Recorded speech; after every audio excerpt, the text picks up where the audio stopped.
The Founders Podcast. Listen to the stories of how everyday extraordinary people start amazing businesses. Hear how they overcome the odds and find success in the entrepreneurial world. The up and down, the good and the bad, and everything in between. And now, your hosts, Jordan Hansen and Brandon Meinert. And Matt Lab. Yeah. Me. And Matt Lab. Shout out to our new sponsor, to get us a new introduction going. Yeah. That's what we need to do. Need to get that going. Okay, welcome everybody to this week's edition of the Founders Podcast. Grateful that you can join us wherever you are, whenever you are. Glad that you can make us part of your day. We're broadcasting live from the United Commercial Insurance Studio. United Commercial Insurance, business insurance. Give us a call, 208-229-8222. Whatever you're looking for, 208-229-8222. I'm broadcasting with my co-host, Matt Lamb. Matt, welcome. Hey, good to be here. Good to be here. Just curious, if they call United Commercial Insurance, yeah. Is the offer for cereal still on the table? table? Still up there, yeah. They got to get a policy, though. Got to get a policy, yeah. So we've only had one person take us up on that, and then he didn't sign up with us. So it's still out there. It's still out there, yeah. Claim your gift. But anyway, that was a good guy. So Jordan list today. No Jordan. But we press on. Excited to bring our guest with you, or that we have on the show. We're excited to introduce him. Heard a little bit about him. First time we've met today, though. Yes. It's kind of interesting. So we had a previous episode reach out and say, hey, look, you got to get Dr. Anthony Cutting on the podcast. You need to interview him and get his story. So Dr. Anthony Cutting is with Active Chiropractic Meridian. Has a location there off of Locust Grove and Fairview that's been open for about a year and a half. Excited to hear his story, but without further ado, Dr. Cutting, welcome to the podcast. Oh, thanks so much for having me, guys. Yeah. So it's our second chiropractor of the series. Yeah, I wasn't here for the first one. But, yeah. I'll take a second. Always interesting to have chiropractors on. Always interesting to hear what they've gone through. Kind of a unique perspective of the medical field that a lot of them bring. And so we're excited to hear his story. Right next to Hot Works. Yep. And so Dan and Pam, who were on our episode. Which episode? Do you remember? Oh, gosh. Anyway, search for it. It's a good one. 39? Could be. That was a good one. But Pam just was ranting and raving about Dr. Anthony Cutting and said, you got to have him on. So that's exciting. But we'll get into his story, where he came from and where he was at.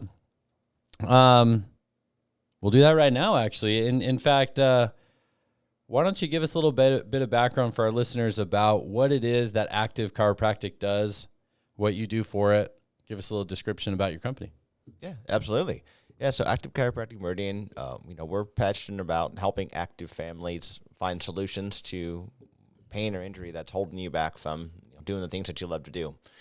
So whether it's, back pain, or whether it's migraines, whether it's plantar fasciitis, rotator cuff issues, hip issues, we're here to help you really get to the root of it so that you can get back on track and, get off the sidelines and get back in the game, so to speak. Gotcha. Yeah. Awesome. So are you the sole chiropractic professional, or do you have any associates or partners there? Yeah, I'm currently the only chiropractor in my office. Gotcha. So I own and operate, and I'm the only chiro, but I have a small team that works for me. And so I've got 2 massage therapists, a couple of rehab specialists, got my receptionist, and then we have an office manager. Gotcha. Yeah. Matt, have you ever been to a chiropractor? I've been once. One time. One time? Yeah, for a back. Matt's like 7'5". That he's really tall. And so it would take a long time to adjust Matt. But so I've visited a lot of chiropractors over my time, and my wife goes. And so there's 2 types that I know of. One that does like a manual adjustment. Sure. And then one that has like a applicator. Yeah, that makes sense? Activator. The activator. That's what it is. Tool. Yeah. Which one do you do? So I can do both. Okay. But 90% of the time, I'm more of that manual, hands-on. Yeah. I like the manual. Me too. I've only been once, so I don't know. So I like them feeling like they're about to break your neck. Like pop, like, because I walk out with the activator and I think, man, did anything even happen? Yeah. But my wife can't stand like manual adjusting. Too scary. I don't Is it know. the force? Because I don't there's know. some. There's a There's little some bit of pressure force there. in there. Well, if it's done right, it shouldn't be scary at all. No, Right. not That's at the all. problem. There's a lot of hacks out there, unfortunately. Oh, You know, yikes. every industry has the good Yeah. and the bad. So I think there's the folks out there that scare people to death. Sure. Yeah, but it shouldn't be scary whatsoever. However, I know some people, like your wife perhaps, Yeah. just for some reason or another, they don't want that. Right. That's why I try to mold my technique accordingly, and I can do the activator as well. That's like dentists that put you asleep to fill cavities. It's like, you have that fear of Yeah. dental work. Anyway, I like getting the popping sense. You know what I mean? Like all the way up and down my back. Yeah. And truthfully, the word chiropractic means done by hands. So Is that what that's it why is? I prefer to use hands. Yeah. But again, the activator can be effective as well. That's interesting. Yeah. Activate. Okay, well, check him out, Dr. Anthony Cutting, actor chiropractor. Are you initially from? Where are you from? Where do you come from? I'm from all sorts of places. Oh yeah. Yeah. Okay. So, Anywhere. Yeah. So I was born in Phoenix, Arizona. Pretty soon after we went to Louisiana. My dad was in the Army, and so he was stationed out there, someplace I don't remember. I was young at the time, but then he was transferred over to Colorado Springs, Colorado. So I Air lived there. Force or Army or what? Yeah, he was Army. Yeah, Okay. so he was over in Fort Carson in Colorado Springs. And then he got out of the service in about 93, and so then we moved back to Phoenix. I grew up there through the end of high school, about the first semester of college, actually. Then I transferred to the University of Oregon, decided I wanted to make a change, get out of Arizona, see something different. So I went to the U of O up in Eugene, Oregon, met my wife, who was born and raised there, and finished my undergraduate degree at the University of Oregon, then went up to Portland for a few years for chiropractic school, then back down to Eugene, started my career down there, got established, thought that was going to be it for us, and then, I'd say a decade or so into my career, things changed. We relocated out here to Idaho, and so here we are. Gotcha. So you're kind of an Army brat. I was. A little yeah. bit. Yeah, a little bit. I also was in the Army brat rotation.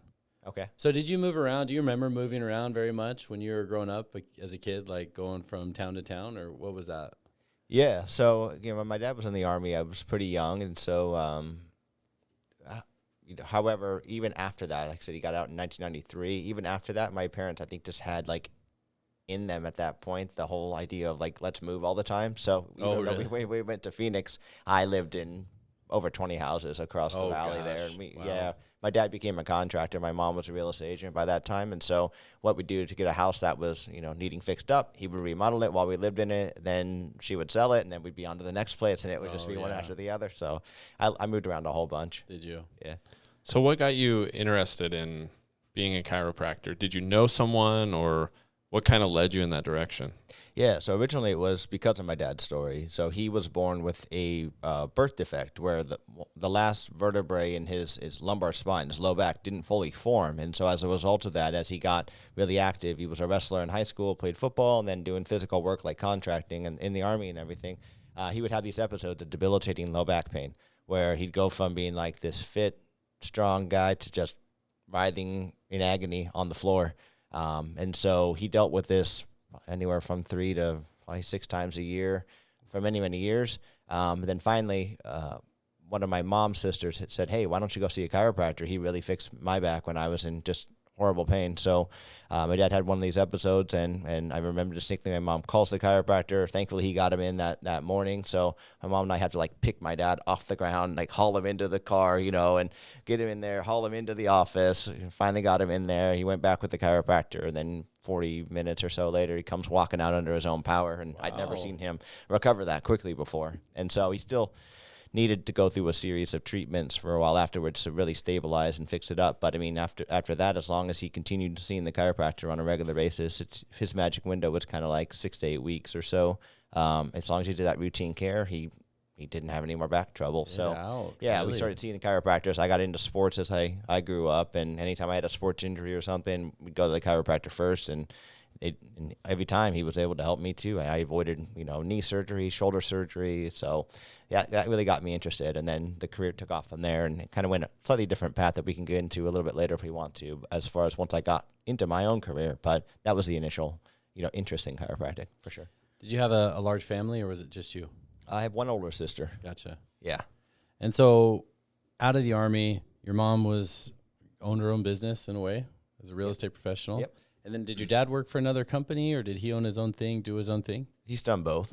Okay. Yeah. So for many, many years, towards the end, he had his own company as well. Yeah. So both of them were business owners. Sometimes when you're in the Army and the military, you have a mindset or condition that you're like, hey, you got to join an organization and, work for the organization and be that type of, did your parents guide you either way on what they thought you should do as far as your career, or where sometimes they'll say, hey, look, go find a stable organization like the military or a large corporation? Did they say anything that way? The only thing they really said was, you're going to go to college and you're going to get a degree. Right. Yeah, that was no option not to go to college. My dad, he halfway jokingly, but I think also serious, he would have me work with him in his construction business in the summertime in Phoenix, Arizona, when it's just awfully hot, right? Like horrible. And he said that I want you to experience this so that you are motivated to go to college and finish and remember back on these terrible hot days that you don't want to do this your whole rest of your life. Right. So, but other than that, no, they didn't necessarily say, hey, be a business owner or go join an organization. They kind of left it up to me at that point. But Was there any push for you to be in the Army like your dad, or? So again, he didn't push. However, that was my initial intention, was to join the military. So my first love was I wanted to join either the Air Force Academy or the Naval Academy, and I wanted to be a fighter pilot. So I was inspired by the original Top Gun. Nice. Right? And then we had a family friend that was in the Air Force, and then he also was a commercial airline pilot. So that was my first goal, actually. However, when I was 15, I lost the hearing in my left ear. And so military was no longer an option for me. So as I said before, by that time we had been seeing chiropractors, really loved the work that they did. So that became a natural second option for me, and I changed gears. So tell us more about that. You lost the hearing in your left ear. How did that happen, or what's the story? Yeah, it's a real complex history of my ears. Okay. So kind of backing up, when I was a baby and a toddler, I had a lot of ear infections. And at the time, we didn't know anything about alternative medicine. So my parents did the best they thought they knew at the time. They went to the pediatrician. He said, here's some antibiotics. I do that. It take care of it for a little bit. But what that actually does is it wipes out your body's gut flora, which is where most of your immune system is. So the more you do the antibiotics, the weaker your immune system, the more likely you're going to get more ear infections or other illnesses. So I kept getting one after the other. And so then it got so bad that when I was 4 years old, we went and saw a specialist, and they did this hearing test. You put the headphones on, you're supposed to raise your hand when you hear the beeps. I just sat there and did nothing. So the specialist said, well, he's either autistic or he's deaf. And so they looked closer, and sure enough, I was almost completely deaf in both ears at that time. And so they looked closer and said, yeah, well, his tonsils are really enlarged, and he's got all this fluid and stuff from the ear infections. And so they did an experimental surgery where they took out the tonsils, they put tubes in my ears, and they said that'll fix his hearing. And sure enough, it did for a while. So I actually remember when I was 4 how frightening the world was, because it was all of a sudden incredibly loud. Yeah, right? I bet. And so I had perfect hearing from age 4 to 15, and then, as I said, when I was 15, the left one seemingly pretty quickly went away again, and they said maybe a virus attacked the inner ear. However, there's a lot of research studies that came out where kids that had that surgery that I had, a large percentage of them would lose hearing in at least one ear sometime between their teens to 30s. And then so that was about, I think it was like 80% of them would lose at least one ear. And then they said like 50% of them would lose hearing in both ears sometime throughout the next couple decades. So it could have been related to that. Whatever the case, lost it when I was 15. So that was the start of a bigger health journey that I ended up going on throughout my 20s onwards. Well, that's a bummer. Yeah, that's a shame. That's too bad. But so that kind of geared you towards the chiropractic route. Like that was a clear vision for you where you wanted to go. Absolutely. Is that right? Okay. Where'd you go to undergrad? Did you do an graduate program? Yeah. So I studied human physiology at the University of Oregon. Gotcha. Okay. Yeah. And then you went to, you said, I think Portland for your chiropractic care. Is that right? Yeah. There's a school up there called the University of Western States that's in Portland. Yeah. I believe our first chiropractor studied there as well. Yeah, it wouldn't surprise me. A lot of chiros, it's just important, and it's not that far away from Idaho. So that's interesting. Okay. Yeah. So then you're getting out of chiropractic care. What year was that? So I graduated in 2012. 2012. Okay. So I mean, the economy was sort of bouncing back at that point. It Yeah. wasn't kind of in the depths of the throes of the recession. And so your wife's from Eugene. Yep. You guys go to Eugene. Yep. And you start a clinic. What was that like? Yeah, so chiropractic school, they teach you the clinical, but very little of the business. Yeah. You get one business class in the course of your 4-year program. So I didn't know anything about running a business. So I tried to have my own business right out the gate. And I worked in another doctor's office, and I was an independent contractor, just sharing his space, trying to do my own thing. And it was a train wreck. I had, about 6 months, I think, went by, and it was building incredibly slow.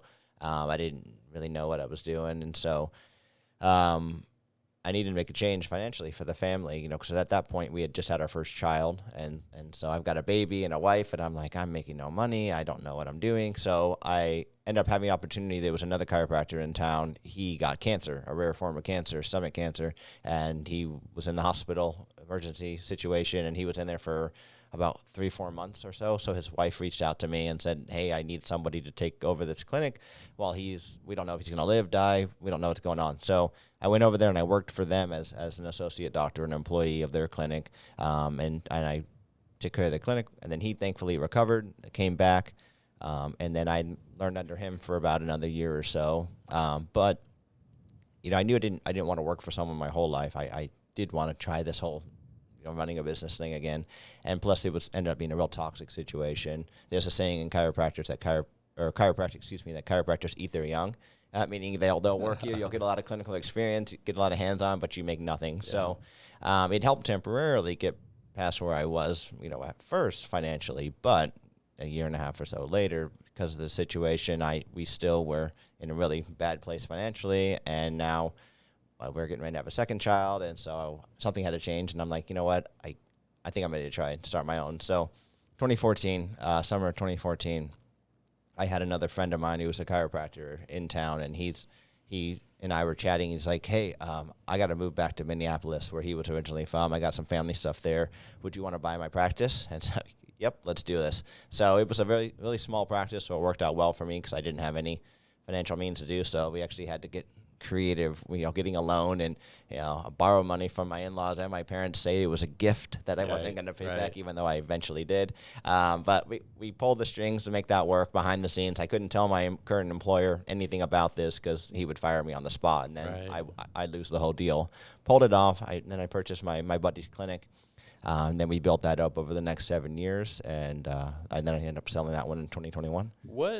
So you mentioned the first coming out was a train wreck when you were the first 6 months, or if it was a year. Yeah. What was it about that you weren't doing?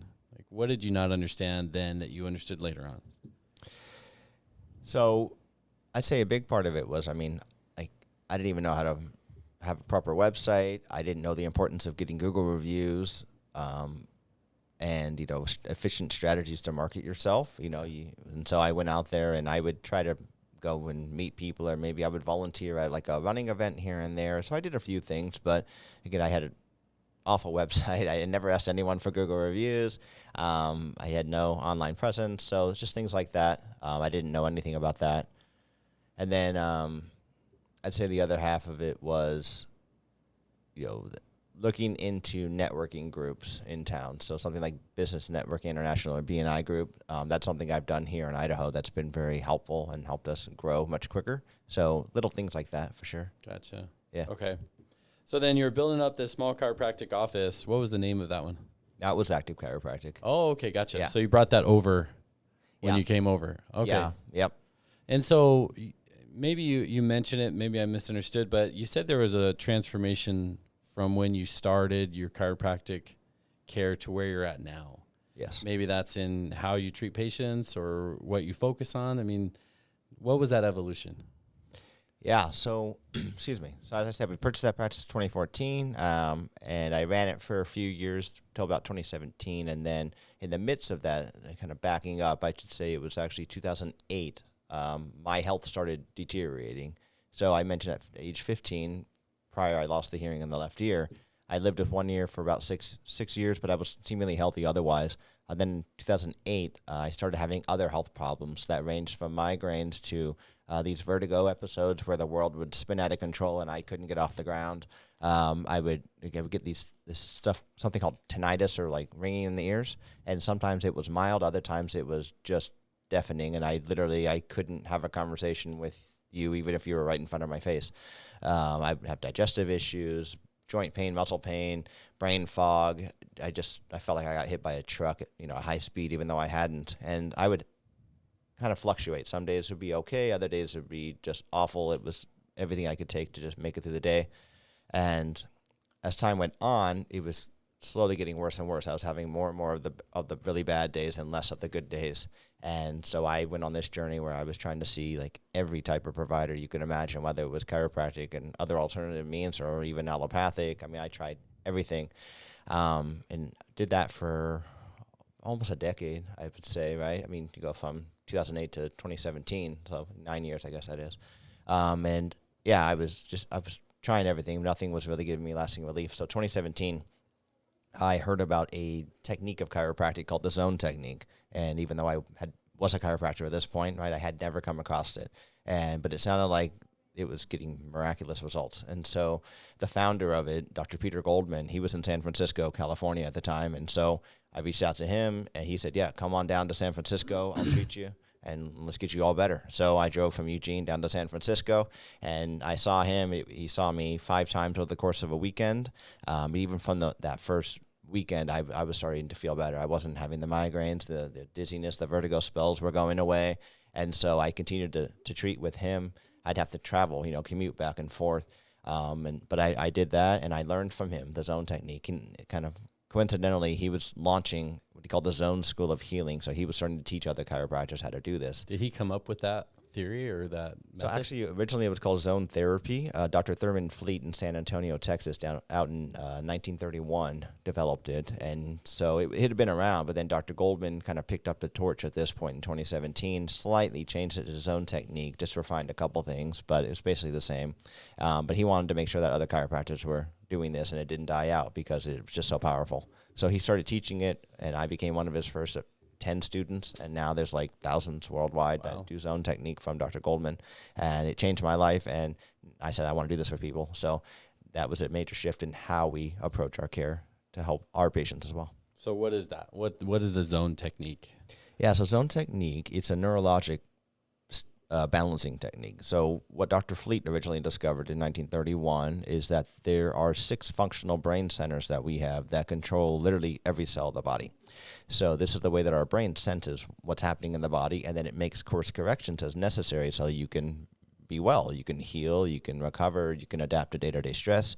But what happens is, due to the stress of life, these systems can become unbalanced. So, whether it's physical injuries we have or overuse or car accidents, or whether it's emotional stress, chemicals that we're exposed to in our environment, all of these things can cause us to become unbalanced. So now when we're in an unbalanced state, literally the brain can't do its job to regulate what's happening in our bodies and correct it and help us be well, right? So my problem that I was dealing with was I was in this unbalanced state. Even though I was eating well, I was, taking these supplements, I was getting adjusted, I was doing all these things, I was literally getting the wrong data from the brain itself. So my body just could not heal and stabilize. So that's the difference, is we balance that out and then build other things on top of that too to help the body heal and thrive. And so with it being a neurologic technique, what you do is you discover which zone is unbalanced. There's 6 points at the back of the head that are my indicator points. Tell me which of the systems is unbalanced. When I discover that, there's 4 points along the spine that I stimulate with my adjustments.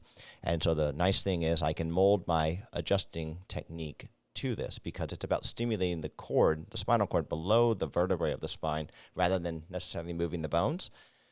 So I usually, as I said, 90% of the time I do it by doing a manual adjustment, but I can do an activator, for example. I just need to stimulate those key points to send the electrical energy back up the spinal cord to that brain center to reset it, like resetting a circuit, essentially. And get everything back online so the body can start healing again. So most of your adjustments are near what?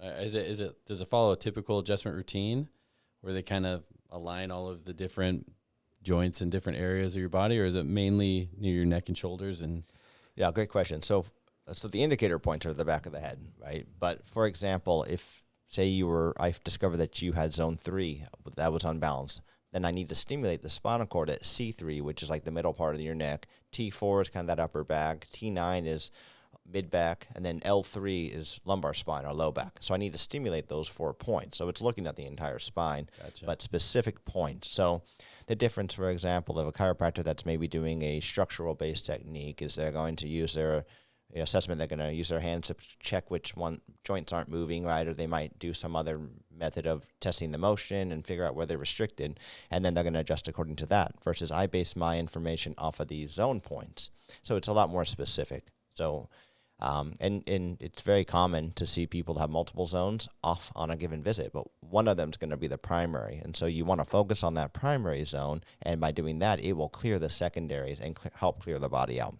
So if you don't have the zone reading, so to speak, and I'm just going to assess with my hands or some other method structurally, say you had a zone 3 and a zone 5 off. 3 was the primary, 5 was the secondary.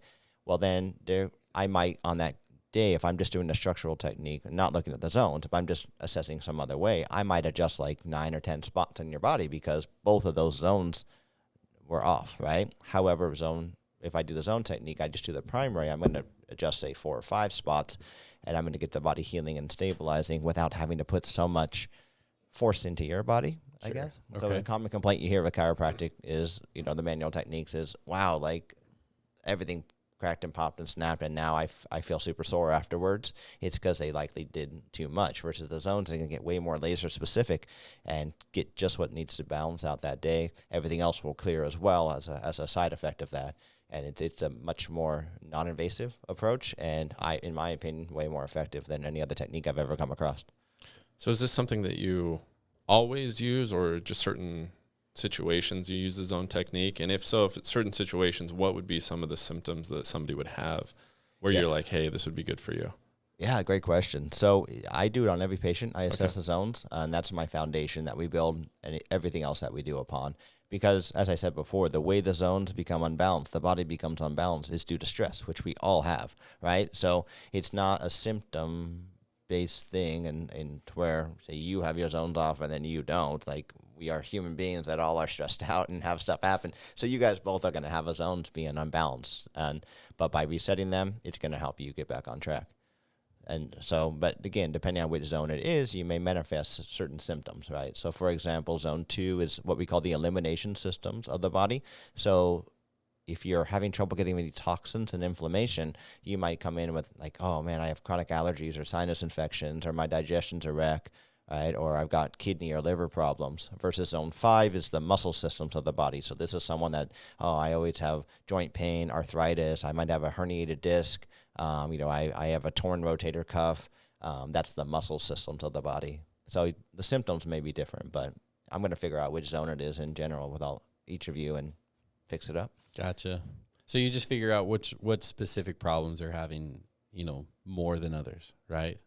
So like digestive issues, you just talk to every patient that comes in and figure out which zone to focus on for that individual patient.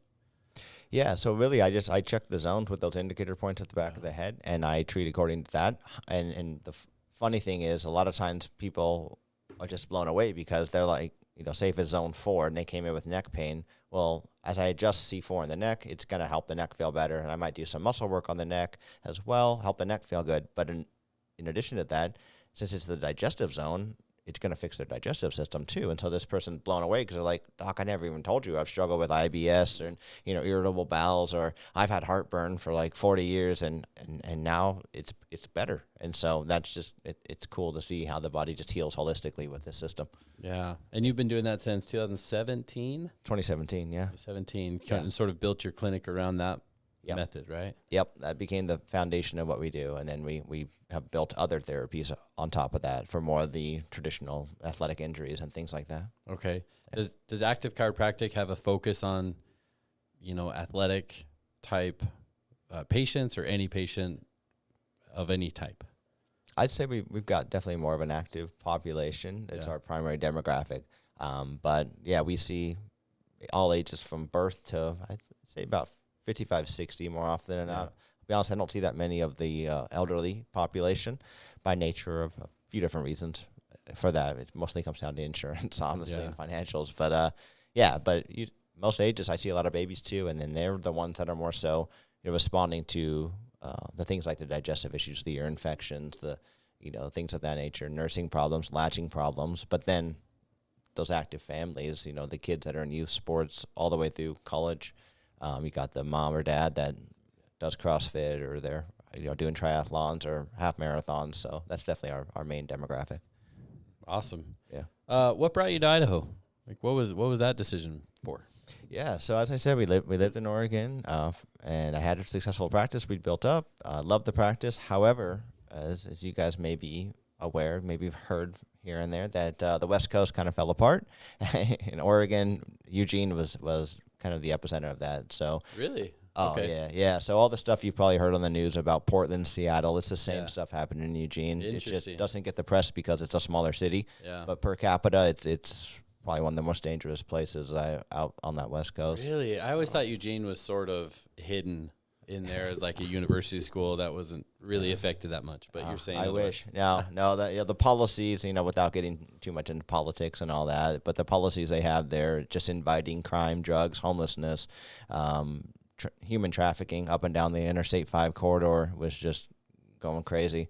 So it became a very dangerous place, and so we no longer felt safe to raise our family. It didn't fit our values, and so we needed to make a change, and so we did. We decided, I'm going to look at every place in the country. I'm open to anything, and I narrowed it down. Any place in the country. I was open to, I wanted to look at every option, but we quickly narrowed it down to either Idaho, Wyoming, or Montana, and it kind of the deciding factor here was, we saw that Treasure Valley was growing rapidly. A lot of people were coming here, good opportunity to start over again.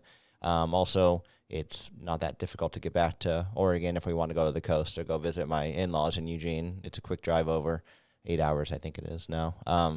And then, also the weather, not nearly as cold here as it gets in Wyoming or Montana. Yeah. So I think that was just a few different factors came together, and it had a really good culture, great people, people that had similar values that we do, a good homeschool culture, because my wife homeschools our children. So it just checked off a lot of boxes. Gotcha. Yeah. Did you know anybody here, or just?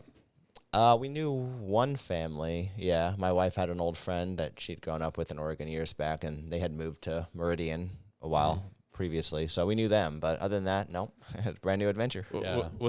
Were you excited? Were you scared? What were the feelings like packing up your whole family? It's all the above. Yeah.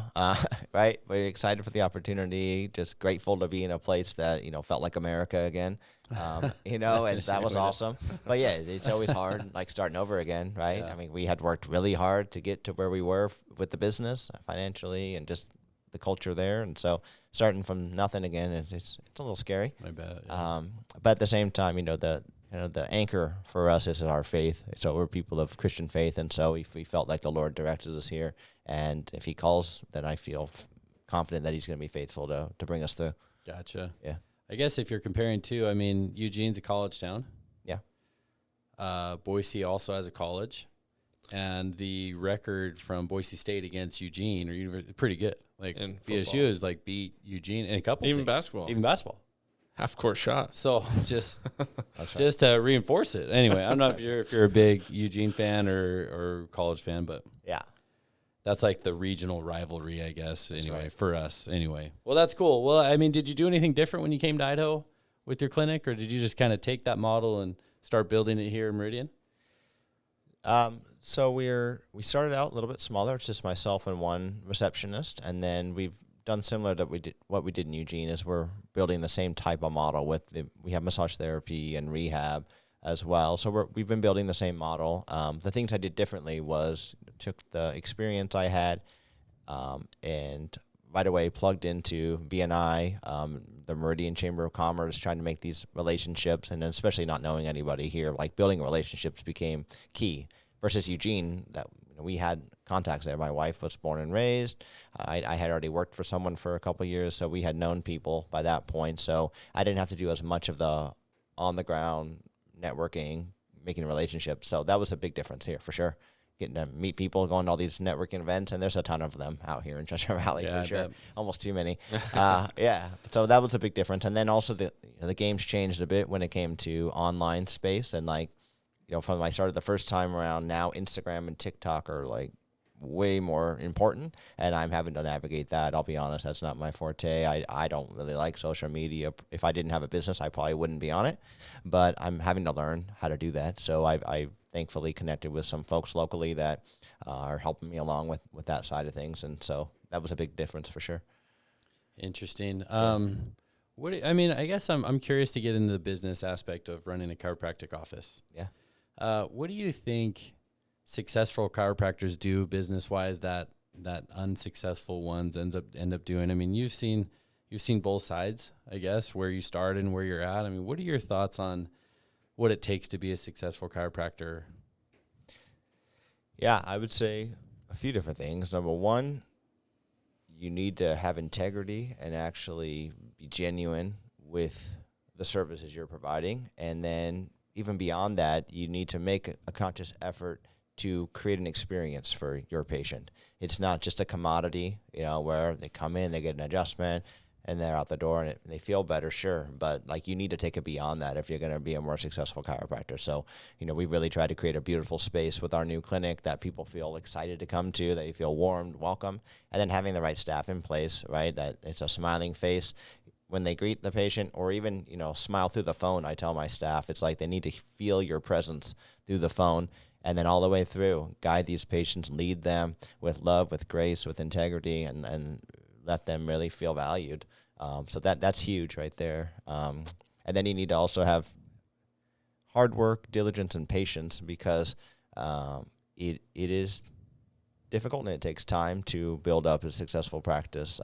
Especially in this area, there are a lot of chiropractors. So you need to really be willing to put in the effort day in and day out, and not just expect it's going to be an overnight success, right? Yeah. So, come up with a solid game plan and build that. And then I guess the last piece of that related to it, I would say, is get super clear on who it is you serve, who it is you don't serve, and then craft your message, your marketing message accordingly to that.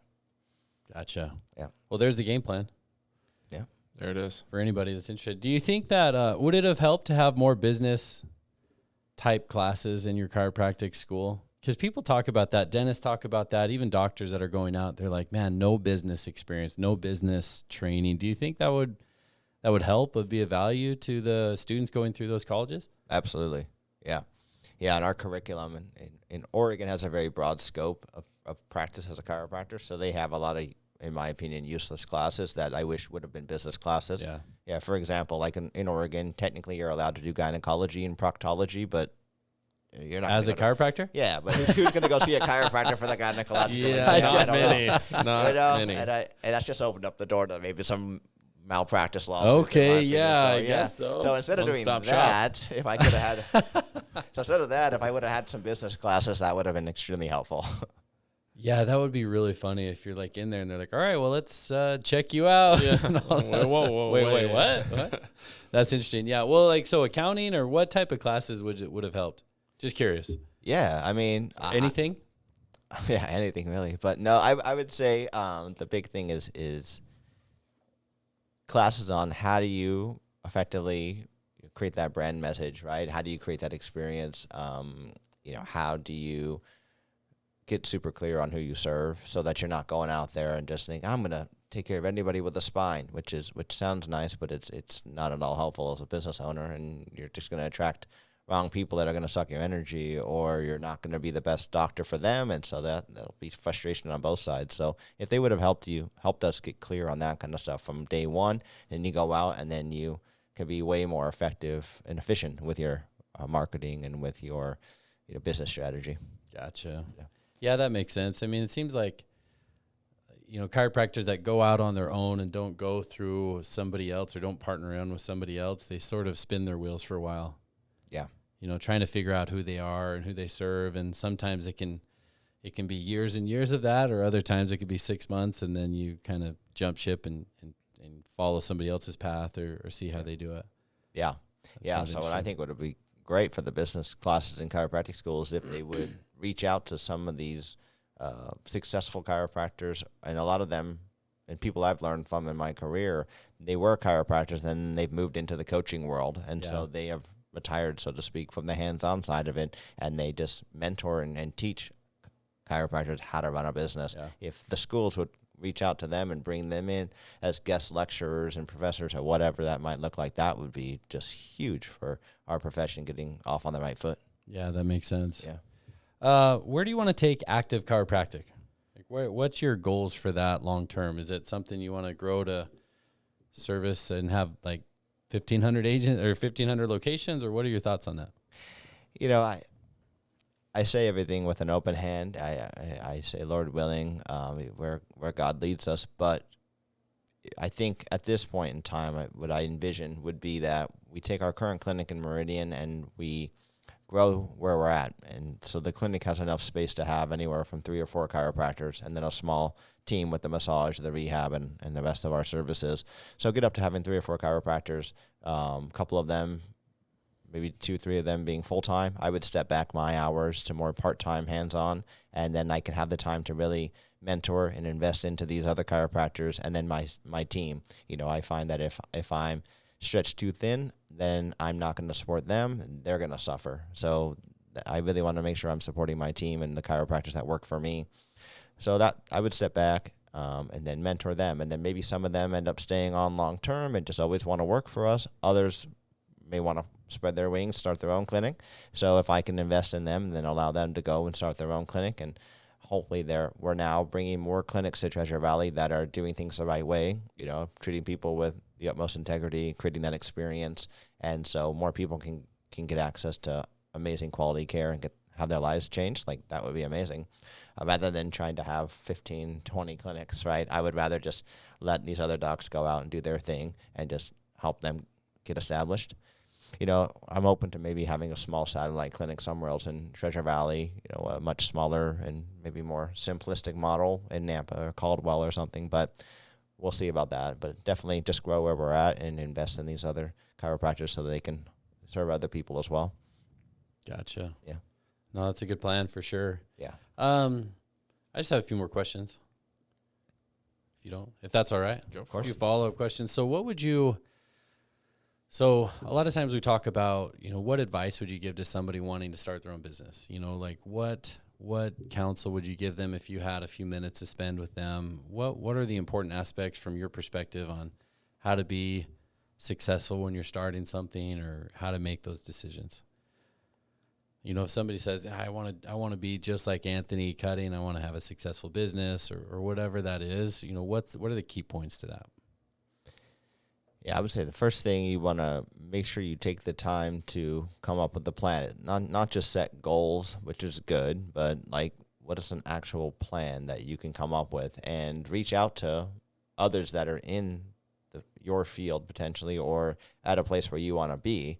And it doesn't necessarily have to be your own field, but it could be anywhere in business. But even better if it's your own field, right? Other chiropractor, for example.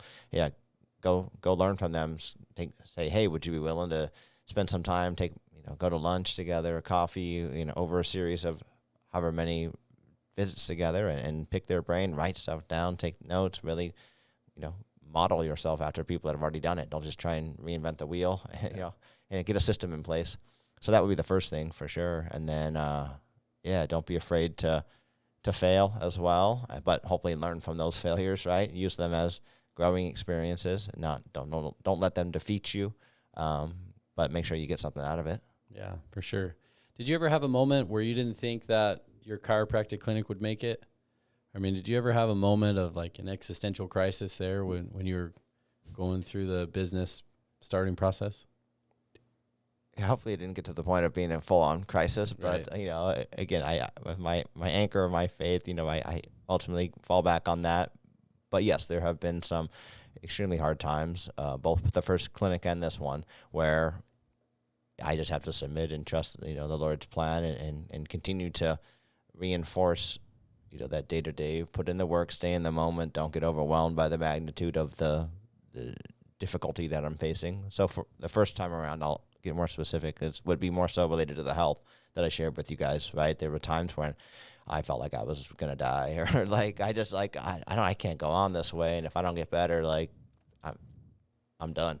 And so that was physical. And now coming to this clinic, it's been more so, there's a lot of chiropractors here, and it's a much larger area than it was in Eugene, much larger population, which is a great opportunity, but it's also just like, I went from a big fish in a small pond to, a small fish in a big lake. And so it's just like you have moments in the midst of that where I'm struggling to try to get my name out there and get people to know I exist. And, and then the financial side of it, we got money from selling the old clinic, but that's running out fast. And so it's like, I got to get this thing rolling, or otherwise we're done again. Right. So, but you get through it and things are coming along.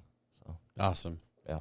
Well, I'm glad. I appreciate that perspective. It's good for everybody to hear kind of perspectives of business owners that have been through the rings, and all the different experiences that they've had. You have any questions? I don't think so. I think, your story is very interesting, very great.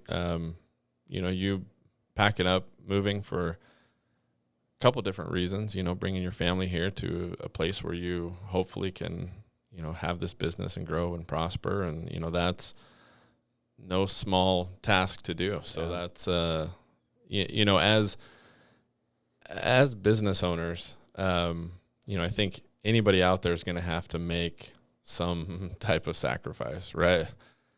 Big or small. And that's just a proof right there that, you don't always plan on these things. Yeah. But they happen, they come, and you got to find a way to overcome them. One thing that I was thinking about was, when you're starting a business and you said early on when you were kind of, you were working long hours and not getting, a lot of compensation for that. What advice would you give to somebody who's feeling like, man, this just isn't getting off the ground, or it's starting a new business, right? Mm-hmm. That's like, hey, I don't know if there's any traction or if this is going to go anywhere. What do you say to that? Because I think that's something early on when you're like, it's easy looking back, right? Yeah. 5 years or whatever it is. But when you're in that first year or early on starting out and you can't see the big picture yet, or you can't see those fruits of your labors, what do you say to either yourself in that situation, or what do you say to somebody new that's trying to get through that first part of that business?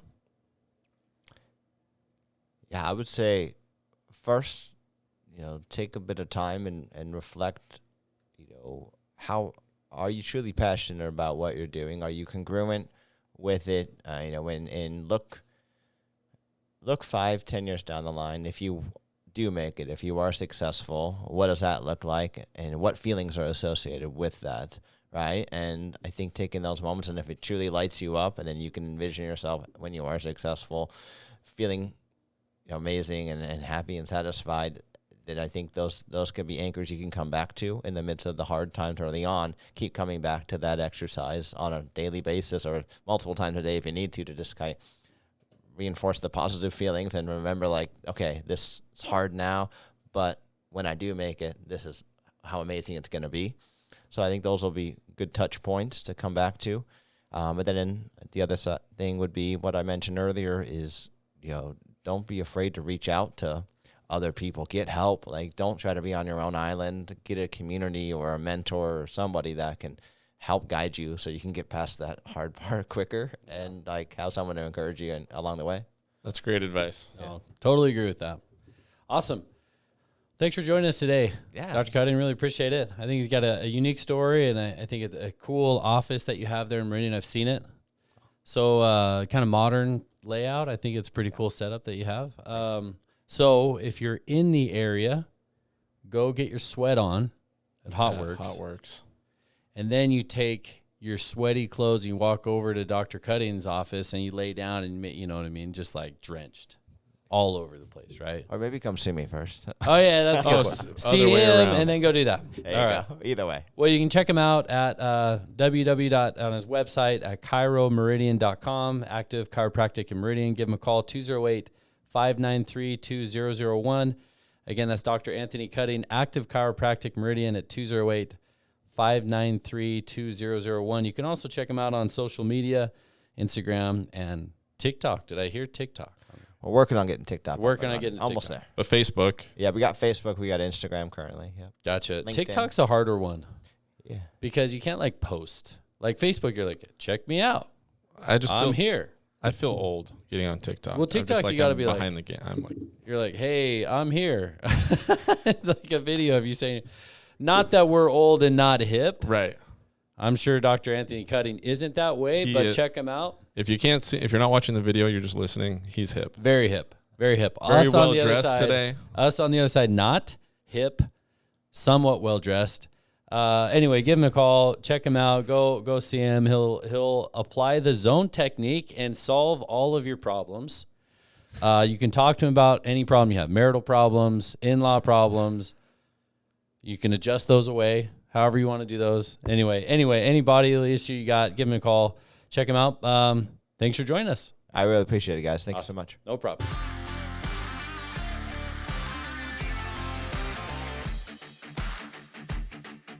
Thanks for listening to the Founders Podcast. Be sure to follow the host on Twitter. Search @JordB Hansen and @BrandonMinard to discuss more.